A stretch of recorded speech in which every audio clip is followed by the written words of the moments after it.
Hello and welcome friend. So now in this video we are going to see how to run Eureka server in our application which we have developed yet. And in previous video we have seen the Netflix, what is the Netflix OSS, Netflix open source system, and we have seen Spring Cloud Netflix also, what is the library of that, how we are going to use and what are the patterns they have included. Then we have also seen the Eureka server, Eureka client and Eureka instance. So this is my Eureka server and these are the services will act as the Eureka client instance. They are going to create all the services have their own instance running at the Eureka server.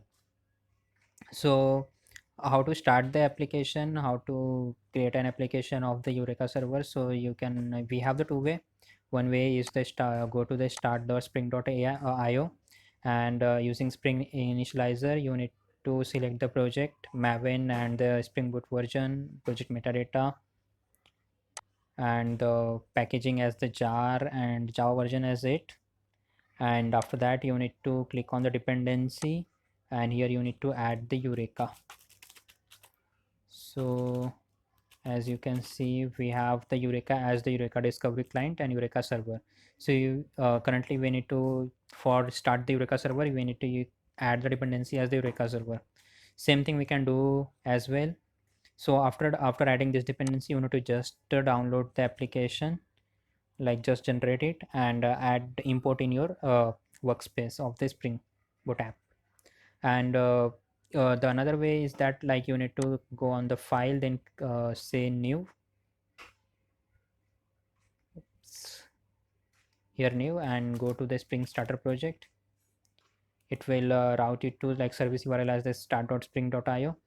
So once it will get that service URL, and you will get the name of the application, the details of the artifact and all, then just click on the next. And here as you go here you need to search as the Eureka and you will able to find yeah, you able to find the two thing like discovery client and Eureka server. So you need to add the Eureka server and just import that project and say finish on that.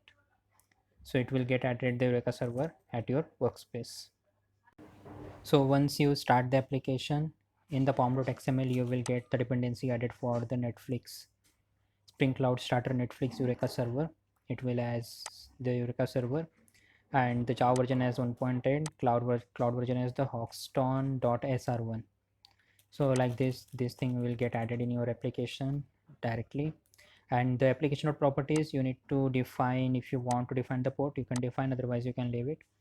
And as you can see we have also added the property as the Eureka client dot register with Eureka as false and Eureka client fetch registry as false. So server can also act as the client, like in other requirement if we have the multiple Eureka server, so that Eureka server need to communicate with each other as well. So in that case we need to like in that property we need to say as the true, or else we need to remove it so that it can be considered as true.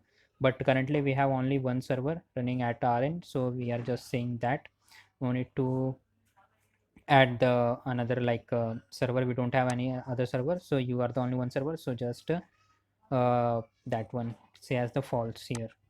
Now come to the discovery server application.java file where our application is going to start. So the main thing is that only we need to add only one annotation, which is the add enable Eureka server.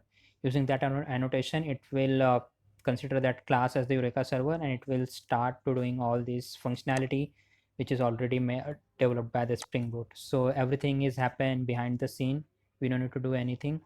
So after that you need to start your application, like run your application and run as a Spring Boot app. So I have already started my application and you can see here the server is saying that no URL will be pulled as the dynamic configuration sources, and you are already have the ribbon load balancer client on your class path. So default is the ribbon load balancer is active.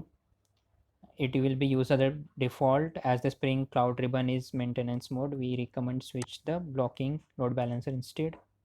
So we will check in the next time that thing. And now come to the below of that. So every time within a 2 second it will just send the heartbeat, like running the equid task for the a task with this completion of time, and it will check if any services client is active or not, if anyone having for the registration, it will check each and every time. So that's why we are getting this data as here. So after running this application, you need to go to the browser and just hit on the localhost 8761. You will get the Eureka server is running out your local machine, and then whatever we have the application currently running registered with the Eureka will get details like here. So my main app service and that mutual fund service, and we have the portfolio service, all will get registered here. We will see the status of them, and that will check in the next video. So like this we have started our the Eureka server. If you have any doubt, any question, then please put in the comment section. I will definitely reply on that, and please subscribe to my channel, friends. Thanks for watching.